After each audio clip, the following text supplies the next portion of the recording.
received the invitation to conduct master's degree in chemistry teaching program in David. This is her lecture experience conducting research on biochemistry, biotechnology, and bioinformatics field, hiring students to help doing the research and supervising them, teaching several courses in bioinformatics, computational chemistry, biotechnology, general chemistry, organic chemistry, and English for chemists. And this is the research experience. Meta-analysis of NAT2 and anti-tuberculosis drug induced liver injury. And then also training and workshop, seminar,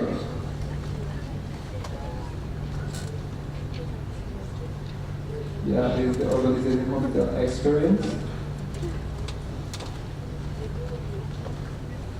Okay, so without further ado, let's call upon our moderator today to join us on stage. Ms. Helia Pizarro, the floor is yours.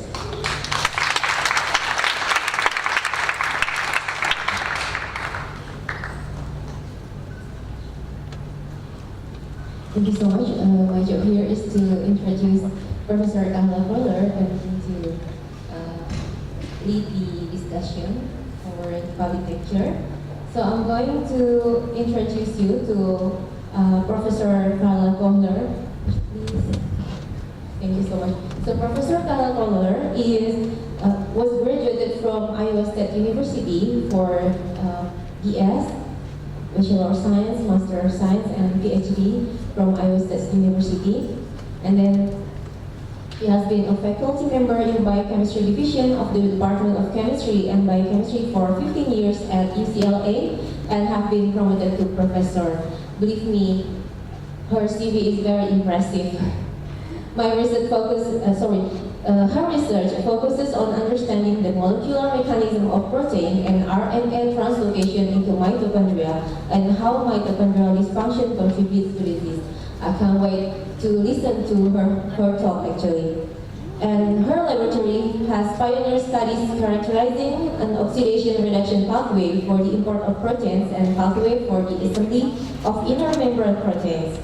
And most recently, her lab has been developing a chemical biology approach to develop new modulators for mitochondrial biogenesis.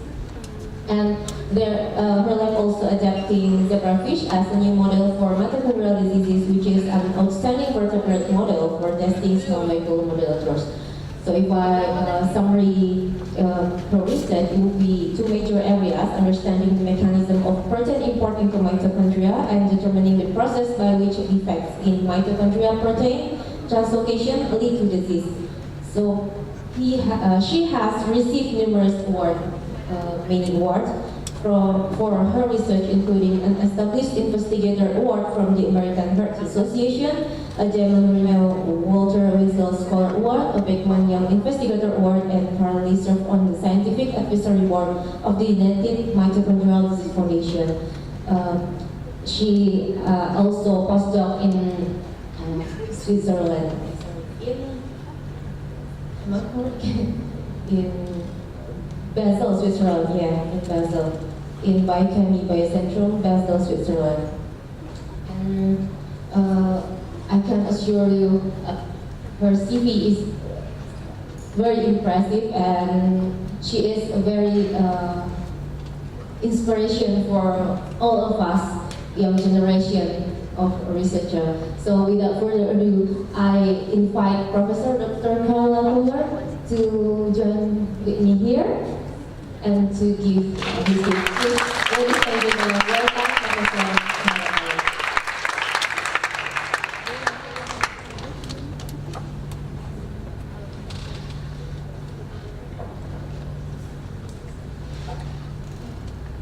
So I'd like to thank everybody for the kind invitation, especially the students. This is quite an honor to be here today. I can say that our students at UCLA are not so entertaining. They mostly want to know, what do I have to know for the exam? So I'd like to thank the students. Everything has been wonderful. They have organized my trip beautifully, and this is my first time in Indonesia.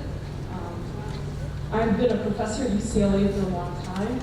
And I think what today I'll do before I start, I'd like to talk a little bit about science because I think everybody loves science. But I'd like to give you a little bit of my history and tell you how I got here because I think my story isn't that different than a lot of your stories.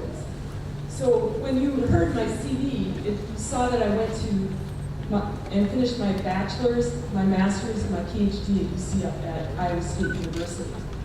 I'm from a small town, a small rural area in Wisconsin, in the center of the United States. It's very cold there. We need winter coats, and it's very cold to go outside. And I grew up on a dairy farm. I grew up milking cows, and I had a lot of hard work to do every day. Milk the cows twice a day, drive the tractor.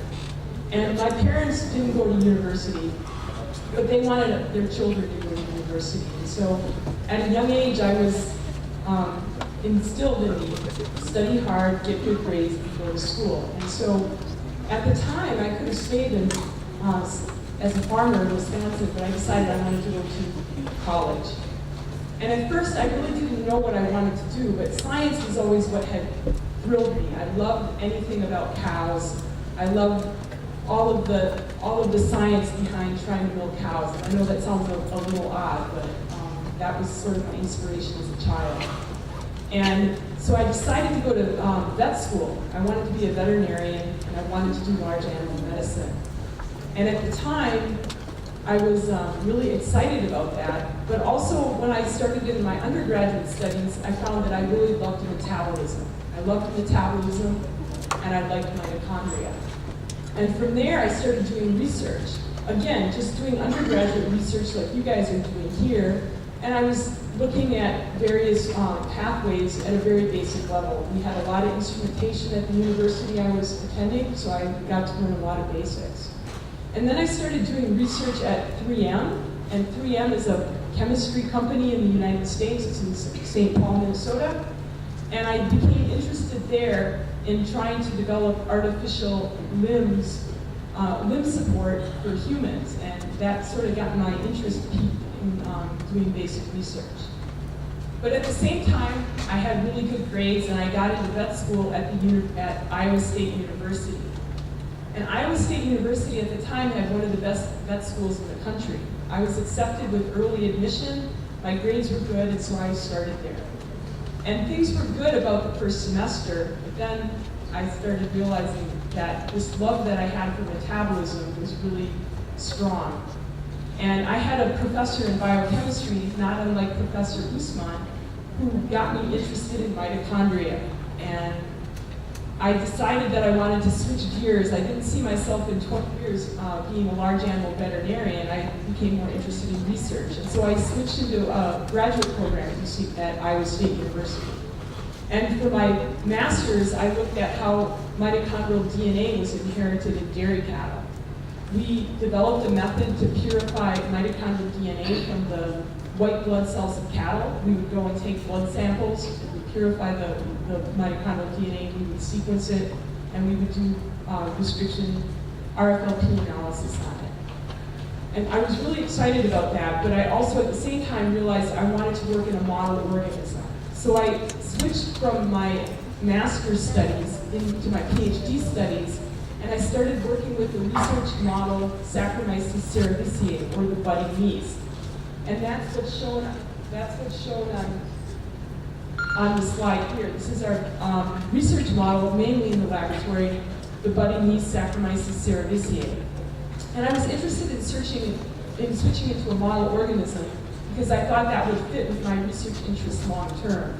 I was really interested in the molecular basis of mitochondrial diseases, but it's really good to have some research model organisms to work in. And Saccharomyces at the time was an excellent model. And so I continued my PhD studies in another laboratory at Iowa State University, and I learned a lot of molecular biology, and that's when I really fell in love with the question of mitochondria and how do proteins get into mitochondria. And so from there, again, I'm sort of a small town child at this point. I want to go for my postdoctoral studies, and my choices were, at that point, go to the west coast of the United States or the east coast of the United States, and I decided to go to Europe. And I went to a professor there named Gottfried Schatz, or Jeff Schatz, because he was the best person in the world studying this, and I was really interested in this question. And luckily, I was accepted into his laboratory, and that's really where my postdoctoral studies started. And so from there, at that point, when I finished my postdoctoral studies, I wasn't still certain what I wanted to do. I was thinking potentially about a career in industry, but at the same time, I wanted to look into academics. And so I went on to the academic interviewing circuit, and I got a position at UCLA, and that's where I ended up. And so I've been a professor there since 1999, and I've really enjoyed it. I teach metabolism to our undergraduates at UCLA, who are similar to you guys. They have their exams in a week. I know I'm breaking up your exam schedule right now, but they're all interested in understanding basic metabolism and how it's important in our everyday life. And when I see all of you guys up here, I just want to say I hope that, whatever you find your passion in research or in some aspect of science, that you work hard and try to follow it. I've only been here a short time, but I'm talking to the professors, talking to some of the students. It's amazing how quickly you connect with science. Science goes beyond all countries, beyond all political parties and everything. So I think what you're doing is great. And I want to encourage you to keep doing it. Everybody's got an interesting story about how they got there, but what it takes is hard work and passion, and I hope that you continue on this track.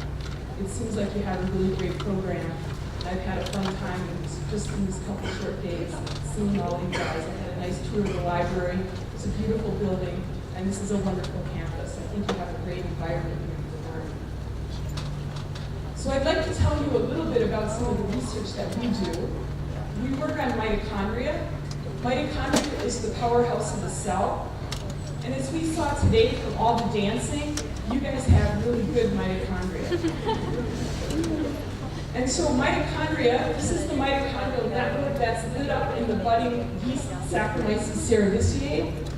Yeast is what we use to make bread and beer, and it's a single-celled organism, but it's really like a mini-me. It's everything that we need in one cell. And what we've done here is we've highlighted the mitochondria with green fluorescent protein. They're fluorescing. And what we see is that we've got a mother here, and she's having a bud. And when we look at mitochondria, we like to use Saccharomyces as a model because the mitochondrial genome is not essential, but the organelle has to be inherited. And here you can see, this is the organelle being inherited into the daughter. The other thing also to notice is from our textbooks, we always see mitochondria as a little sausage. Well, they're really not. Instead, what we call this is a mitochondrial network, and the mitochondria are constantly undergoing fission and fusion. It's a very dynamic network. We think the purpose of some of this fission and fusion is to identify unhealthy mitochondria and subsequently remove them. So that is our organelle of excitement, the mitochondria, powerhouse of the cell. And if I can have the next slide. So this is what we see when we look in our textbooks, right? This is an electron micrograph of the mitochondria. We see we have an outer membrane and an inner membrane, which separate an intermembrane space from the matrix. And the inner membrane has lots of these invaginations, which are referred to as cristae. This is the site of energy production. This is where all the complexes are for respiration or oxidative phosphorylation. And so if you look within a cell, we'll see that the mitochondria are distributed throughout the cytosol of the cell. And when we look at this electron micrograph of the mitochondria, if we could count all the proteins, we would find that there are about 1,200 to 1,500 proteins that make up this organelle. And the mitochondrion has its own small genome, which is going to code for a handful of those proteins. I'll talk about this in a little bit more detail. But what we see is that most of these proteins that are going to come into mitochondria are going to be coded in the nucleus, they're going to be translated in the cytosol, and then they're going to be imported into mitochondria. And this process of import is very complicated, and that's what's really been keeping me busy for the last 20 years. So if I can have the next slide. So mitochondria started out as a bacteria, and during this process called endosymbiosis, became our powerhouse of the cell. And we need mitochondria in a lot of tissues. There are a lot of mitochondrial diseases. The estimate is that 1 in every 5,000 children that's born is going to have a mitochondrial disease. But as diseases go, we find that there are a broad spectrum. And so these are some of the examples of the various mitochondrial diseases that we've been studying. And we can see a common theme among these diseases. Tissues that have high energy requirements are going to really depend upon their mitochondrial function. And so if we look at some of these tissues, in the eye, we find that people with mitochondrial diseases often have blindness, or this phenomenon where the eyelid droops, they have a droopy eyelid. They also have problems with skeletal muscle. The muscles are weak, they don't have enough energy to support them. Walking and movement can be difficult. Diabetes is also linked to defective mitochondria. And then if we continue in the heart, they have a condition called cardiomyopathy. I'll show you a little bit more about that in detail. And then the nervous system. When we look at our nervous system, our neurons really depend upon mitochondria for energy, and defects in mitochondrial function often manifest as neural symptoms. And so what we're going to see is that a lot of these at a more molecular level are going to affect OXPHOS. And then defects in mitochondria can lead to early cell death, which is referred to as apoptosis. And we're going to have problems with controlling our metabolism when we have these mitochondrial diseases. And so this is a little bit of a closer look at some of these. A lot of these mitochondrial diseases manifest as cardiomyopathies. When we look at our cardiac tissue, we find the normal heart has a certain thickness to the wall, but in some of these mitochondrial diseases, the walls can become thickened. The reason for this thickening is that the mitochondria are trying to compensate and make extra energy, so the heart becomes so thick that it can no longer function. In other cases, the muscle wall is very thin and the heart does not pump well. And then the other big area that we find problems are in the neural system, and these are referred to as neuropathies and myopathies. And what happens in these diseases is that the nerves are not innervating correctly. There could be either an increased innervation in which we get something called dystonia, or we can have other problems in which the innervation is lacking, and we get these things called ataxia or other movement disorders. So there's a broad spectrum of diseases that are caused by defects in mitochondria. And this is one of the reasons why, as a researcher, it's a really good area to study. We're going to have a long way to go to get answers. But we are learning things, and so this is what makes it exciting. Next slide. So the mitochondria started out in the early days as a free-living bacteria. It had its own genome, and it lived in the wild, let's say. But what happened during endosymbiosis is the mitochondria became captured, and during this development, a lot of the genes that were in this early mitochondria moved to the nucleus. But the mitochondria didn't give up all of its control. It kept its own genome. And this is a small genome. In our bodies, it's at 16.6 kilobases, and it's circular. We can think of it as a large plasmid. However, if you look at the mitochondrial genome in plants and in our Saccharomyces cerevisiae, it looks much different. It's much larger in size, on the order of anywhere from 20 to 200 kilobases, and it also has a lot of extra DNA, and it contains introns. When we look at our mammalian mitochondrial genome, we find that there are a small number of genes. There are 37 genes. We find that of these, there are 22 tRNAs and 2 ribosomal RNAs. And so what happens in the mitochondrial matrix is it has its own transcription and translation system for a handful of polypeptides that become subunits in the oxidative phosphorylation complexes. Okay? And what else is really interesting about our mitochondrial DNA is that it's maternally inherited. okay? So all of you guys out there, you better be nice to your mothers because they've given you your mitochondrial DNA, okay? And if we look in other organisms though, plants for example, we also see that inheritance of mitochondrial DNA is uniparental, but in some cases there it might be coming from the male. So this whole system, this developing this endosymbiosis, as you're starting to get an idea of, is very complicated. And then we start adding on to this.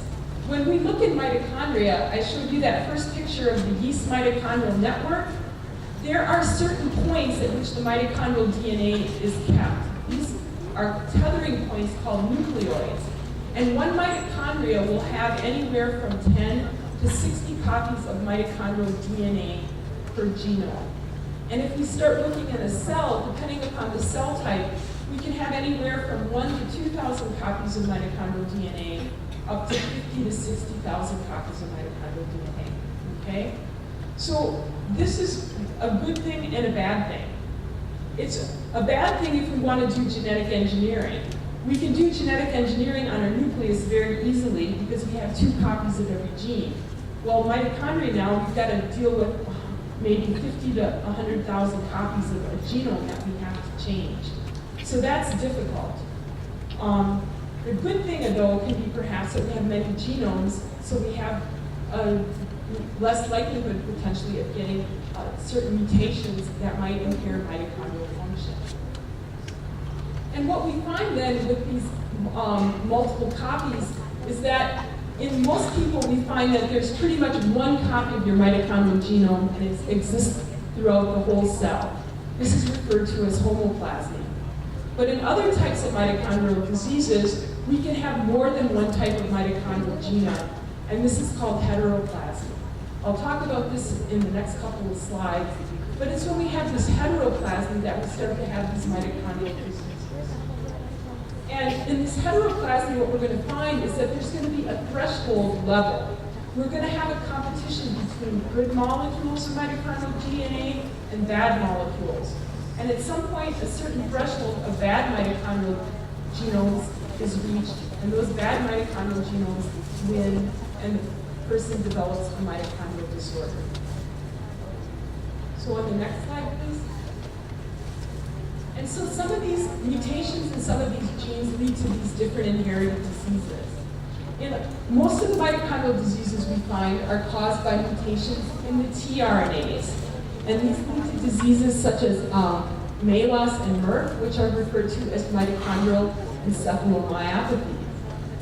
And then when we look at the ribosomal RNAs, we also have some deafness which is associated with this. And this is typically seen in young children that are given some of these antibiotics, the aminoglycosides. Next slide, please. And so I also talked about this heteroplasmy versus homoplasmy. In homoplasmy, what we find is the cell has one type of mitochondrial genome. That's what we all want. That's what a healthy cell looks like. But in some of these cases, we have this heteroplasmic situation. And again, this is maternally inherited. And there will be a balance. There will be a pool of good mitochondria, and then there's going to be a pool of bad mitochondria. And at some point, there will be a threshold that's reached where the number of bad mitochondrial genomes cannot be handled, and it will lead to these mitochondrial diseases. And what we find in a lot of these mitochondrial genomes is that they actually have large deletions of one kilobase or more. And it's thought that they might interfere with the normal replication and transcription system, and that's why they become a problem. And some of these are referred to as Cairns-Sayre syndrome. And a lot of times they're inherited, but sometimes they can be sporadic. And what happens is when we reach this critical threshold, we see that we have these mitochondrial myopathies and neuropathies. So what can we do with research right now? We've been thinking about ways in which we can edit the mitochondrial genome, but as I've said, this is really difficult. We have many copies of the mitochondrial genome. How do we repair all of them?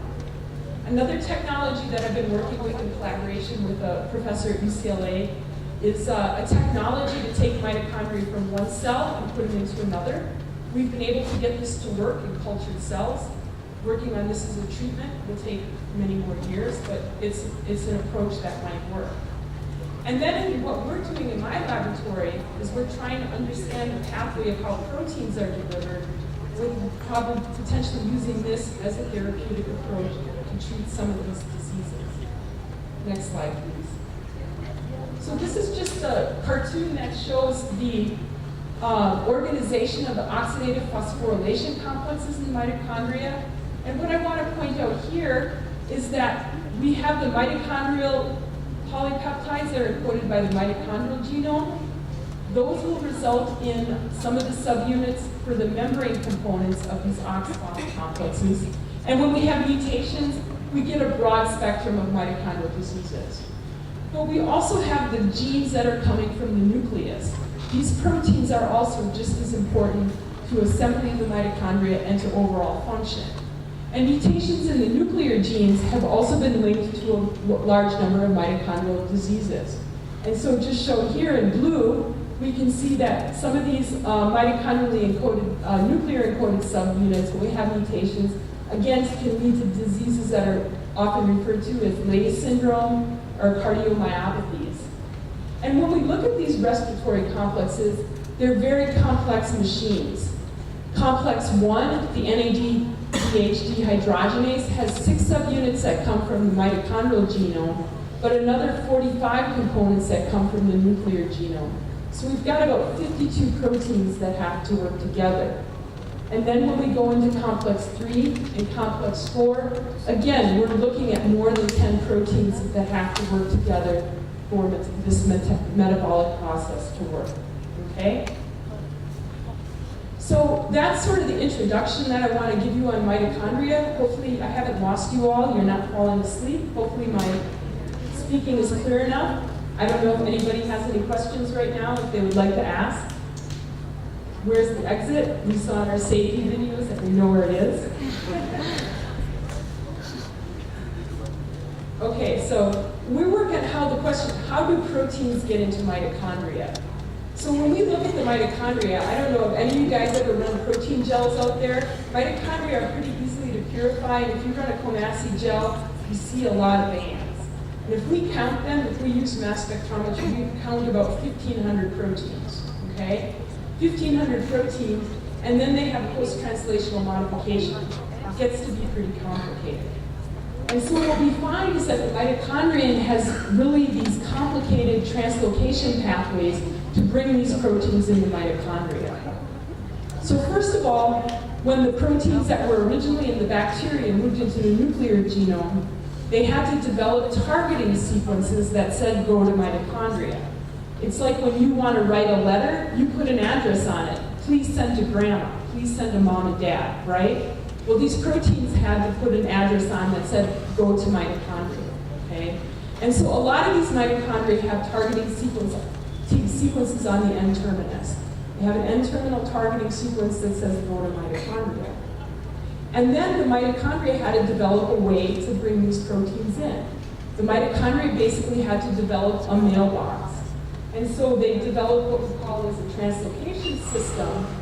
And we call the translocase of the outer membrane the Tom complex, okay? We like to shorten things up and make them simple, make them easy to remember. So we talk about translocases on the outer membrane as Toms. And it's not my boyfriend, okay, guys? I promise. And then we have this translocation pathway called the SAM complex. Again, not my boyfriend. It's the sorting and assembly complex for beta-barrel membrane proteins. Okay, what's a beta-barrel membrane protein, you ask? You guys, did any of you guys have some bacterial studies during your training? If we look at the outer membrane of the bacteria, one type of structure they have are beta-barrel proteins, okay? We have alpha helical and beta-barrel. And if we look at us, we really have no beta-barrel proteins. This is typically what we find in prokaryotes and plants. But what we found during this endosymbiosis is that we've kept 3 beta-barrel proteins in mitochondria. One of them is called porin or VDAC. This is going to be what brings metabolites across the outer membrane.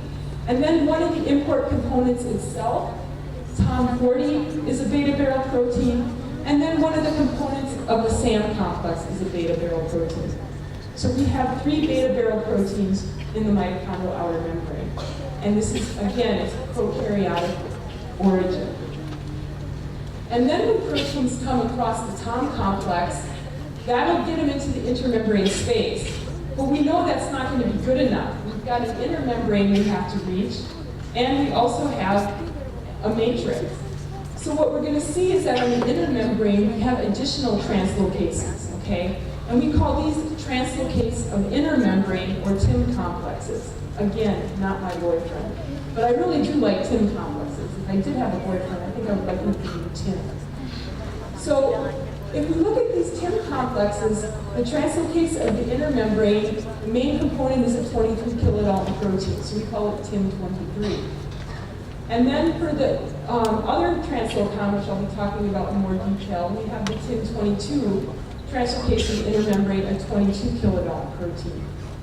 In addition, we have some export pathways, and these, again, are found in bacteria as well. And these are going to be for the assembly of our oxphos complexes. So we have export complexes. So we've got these mitochondrial proteins. They're going to be translated in the cytosol, and then they're going to come through the TOM complex. And then depending upon where the sorting information sends it, it will deal with the TIM23 and the TIM22 translocons. Next slide. This is a look at the TIM23 translocon in more detail. It's a complicated system, but we can simplify it. So these proteins shown in blue here, TIM17, 23, and TIM50, have 2 functions. One is to function as a receptor to bring the precursor from the TOM complex to the TIM23 complex. So these proteins that are coming into the mitochondria, we call them precursors because they haven't reached their final destination. They come across the TOM complex, and then this is this typical N-terminal targeting sequence that says go to mitochondria, and this says go to matrix. And then we use the TIM17 and 23 and TIM50 to start the initial steps of bringing this protein in, okay? We find that 50 functions as a receptor, and then TIM17 and TIM23 actually form a translocation channel, okay? And from there, the precursor comes across into the matrix. And then we have to have a motor. We have to have a motor to pull this precursor in. And we use a chaperone called HSP70, and we use some additional proteins to pull this precursor into the matrix, okay? And then from there, we have processing peptidases, which will remove the N-terminal targeting sequence, and then it will fold and reach the correct location. These are a lot of proteins to study, but what we find is this is really an important complex. If we delete any of these proteins, we find that the Saccharomyces, as our research model organism, dies. So we say that these proteins are essential for viability. And that brings up an important question. Why do we need mitochondria? Well, we all know we need them for energy production, but in Saccharomyces, you can get rid of your mitochondrial genome and they're just fine. There are some fundamental processes in mitochondria that we can't do without. One is the synthesis of iron-sulfur clusters. We need iron-sulfur clusters in heme. These are made in mitochondria. And then also the assembly of the organelle, protein import. So these are the 2 essential functions, okay? So the mitochondria is a complicated organelle. A lot of groups have been studying it for quite some time. And just as we thought we had everything figured out, it still has become more complicated. Next slide. This is the pathway that I discovered as a postdoctoral fellow. Who would have thought that I would have identified something new? But we did, and it was really exciting. And so this pathway is called the TIM22 pathway, and this is for the import of precursor proteins into the inner membrane. So these proteins end up in the inner membrane and are important for the assembly. So some of these proteins include the ADP-ATP translocator, the uncoupling protein, and members of the mitochondrial carrier family. And when we look at this pathway, we see that it's a little bit different than the TIM23 pathway. First of all, we have some small TIM proteins in the intermembrane space, and they assemble as hexamers. And then they bind to the precursor as it comes into the intermembrane space, and then they take it to an insertion complex, which consists of TIM22, and this mediates assembly of this protein into the intermembrane, okay? And as a postdoctoral, sorry about that, guys, are you awake? Is that me? So as a postdoctoral fellow, what was also really exciting is that we identified the first disease caused by a defect in protein import. Mutations in the protein TIM8 lead to a disease called deafness dystonia syndrome. So patients that had a mutation in this gene had symptoms of deafness, blindness, and a movement disorder called dystonia. And it was genetically inherited and it was rare. But it gave us our first insight into how these import pathways were important in our everyday survival. Next slide. And then in the latest chapter that we've identified is there's still another level of organization here. These are these small TIM proteins. They're imported into the intermembrane space and they acquire disulfide bonds. So I don't know if you guys remember some of your chemistry. There's a lot of redox chemistry going on in mitochondria, and there are proteins that assemble and form these disulfide bonds. And this was unexpected at the time because we thought this was a reducing environment. But we identified a new pathway for import. Next slide. And that shows you again how complicated this pathway is. And so what we've been working on is we've been showing that as these proteins come in, they're unfolded, they acquire disulfide bonds, and then we go through a disulfide relay. So MIA40 is an oxidoreductase. It will insert the disulfide bonds into these. And then we have a sulfhydroxidase that will recycle MIA40. And then we'll send our electrons off to the electron transport system, okay? So as you can see, we have these complicated import pathways, but we can simplify it. We have a TOM complex on the outer membrane. On the inner membrane, we have a TIM23 and a TIM22 pathway, and this pathway that we call here is the MIA pathway. So it's going to be today about TOM, TIM, and MIA, okay? My best friends, not my boyfriend, okay? So next slide, please. So why do we want to manipulate mitochondrial protein translocation? Well, there's a lot of diseases that are caused by either a defect in protein import or maybe too much protein import. And so what we've started to do in my laboratory is see if we can use a chemical biology approach to understand how proteins are imported and then potentially develop therapeutics for treating some of these diseases. And I want to tell you a story about how we've gone about this, okay? And so we have this wonderful chemical screening facility at UCLA. We have a library of about 200,000 compounds, and we have robots. And so we've designed a variety of chemical screens, and I'll give you the highlights of some of these. And in doing that, we've developed inhibitors for the TOM and the TIM23 translocation pathway, TIM22, MIA, and some of our processing proteases in the mitochondrial matrix, okay? So next slide, please. And so we've taken a couple of different approaches. In one case, we'll do what we refer to as in vitro small molecule screens. And that's something that you guys have probably done already, you just don't know that you're doing it. So we just take a recombinant protein because some of these mitochondrial components have assays that we can develop. They have biochemical or enzymatic assays. And one of these proteins that we've done this with is this sulfhydroxidase ERV1. ERV1 will take a non-physiological substrate, such as DTT, and oxidize it, and then it'll give off hydrogen peroxide, and we can measure this in a chemical assay.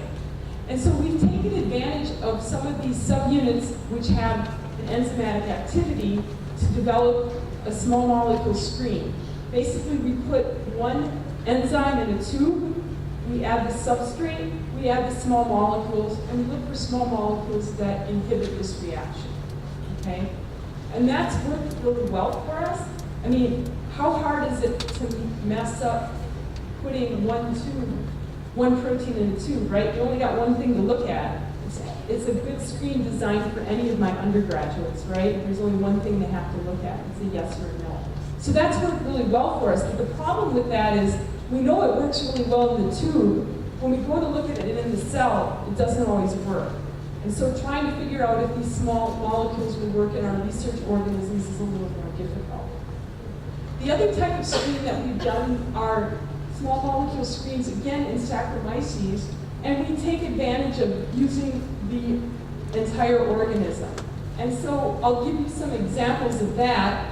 But what we've been able to do in this is it's advantageous because we can get small molecules that can target an entire protein import pathway.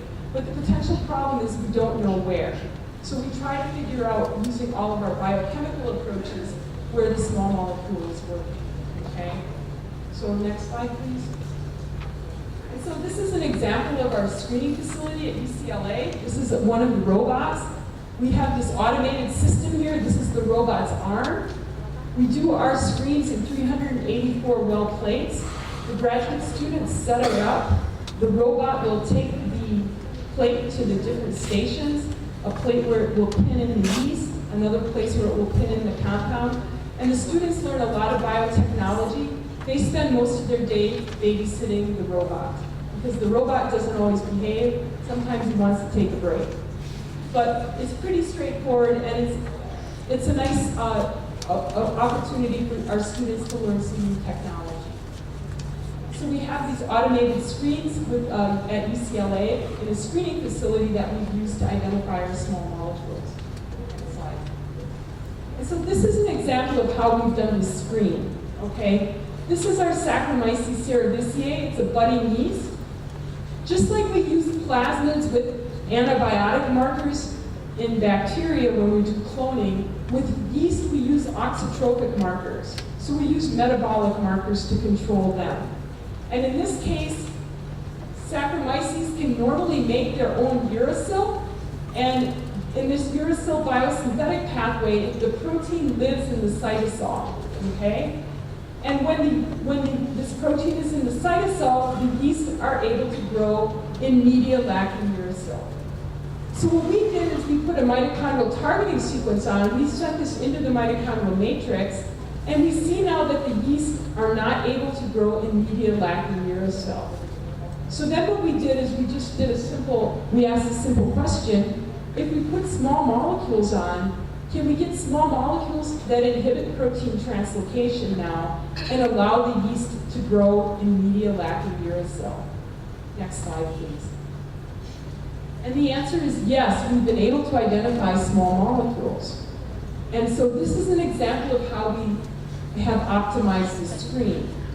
So we have this protein called SU9, this is a targeting sequence with URA3, and this is in our wild type yeast. We see that it goes to mitochondria, and if we do an immunoblot with it, this is where the mature form of the protein is. However, if we have a mutant that is defective in protein import, a TIM23 mutant, we find that the full-length form accumulates. Here it's marked with a P for precursor, and now the strain is able to grow in media lacking uracil because our protein is stuck out in cytosol. And so what we want to do is we want to optimize the screen, and what we do is we want to make sure that this import pathway is very efficient. And so we just ask the question, if we have media lacking uracil and then we start to add it in, do we have a condition where the yeast don't grow and then when they start to grow? And what we find is that when we add uracil at about 0.1 mg per liter, the yeast start to grow, okay? So this indicated that we had a really good basis for a screen, and we proceeded. Next slide. And so this is an example of what these 384 well plates look like. Luckily, the students don't have to pipette this by hand all day. If they did, I'm sure they wouldn't be in my lab, okay? They can do this with the robot. And what we do on one side is we put a negative control. This is just the vehicle which carries our small molecules, DMSO. And then on the right side, we have an uncoupler, CCCP. This will uncouple the mitochondria and inhibit protein import. And we see here that they grow. And then we find that we have 3 wells here in which our yeast are growing. And this indicates that we have small molecules that potentially inhibit protein translocation. Okay? And so we analyze these, and we have statistics to see if we have a good screen. And this statistical value is referred to as a Z prime. And when we have a Z prime with a score of 0.5 or greater, that means that we have a robust screen. And what we find here is that our score is 0.9. So we have a really good screen. So next slide. So we start then to analyze these small molecules to try to figure out where they work. And this is where we do a lot of biochemistry. And these are different assays that the students do at the bench in the laboratory. So what we can do is we can purify mitochondria. So we purify mitochondria from our Saccharomyces, and we can freeze them. Okay, we freeze them and take them out of the freezer as we need them. And then we can do what we refer to as protein import assays. So we can take a protein, in this case we have SU9, which is a targeting subunit, a mitochondrial targeting subunit that says go to matrix, and we fuse it with dihydrofolate reductase, which is a reporter protein. It's kind of like green fluorescent protein for these import assays. We make this in our reticulocyte lysate system, and then we can import it into mitochondria. And what we find over time is that some of it becomes imported into mitochondria, but not all of it is imported because this process isn't very efficient.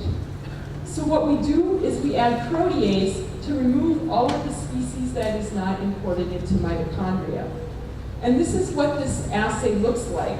So we've run a gel to separate the imported proteins, and we've made our SU9-DHFR. This is the precursor form. And then we get the mature form. As it is imported into mitochondria, the N-terminal targeting sequence will be cleaved, and we can see that we accumulate the mature form. And then these are some of the small molecules that we identified, mitoblock 10 and mitoblock 11. And what we find is that if we add these in our import assay, we find that the amount of mature precursor decreases.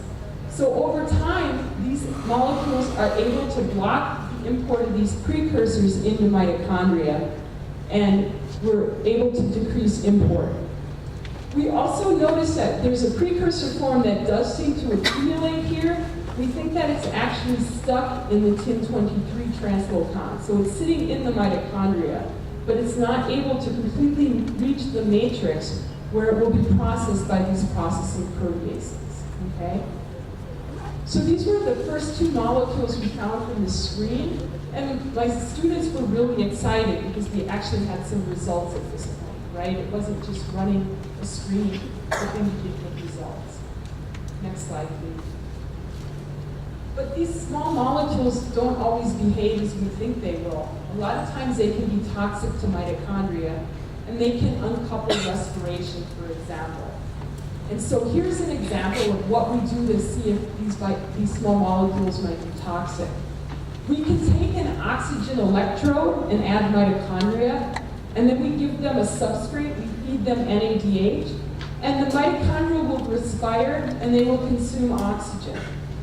And then if we add an uncoupler so that the membrane potential is dissipated, they start to consume oxygen very quickly. So this is what a typical respiration curve looks like.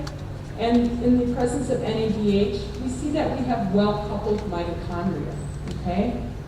When we add DMSO, we see that the rate of respiration is not affected. And then when we add our small molecule, MB10, we see again that the rate of respiration is not affected. We found that about 20 to 30% of these small molecules actually uncouple mitochondria, and we have to get rid of them. So a lot of these compounds, we might start out with a lot of hits, but by the time we narrow it down, we don't necessarily have that many. Next slide, please. So So now I want to switch and give you a little bit of a story about how we're using these small molecules. I know you're probably tired of gels and assays and biochemistry. We want to have a big show picture, right? I'm from Hollywood, Los Angeles. Where's the cure for the disease, right? Well, that's what we wanted to try to do. And so there was a rare disease called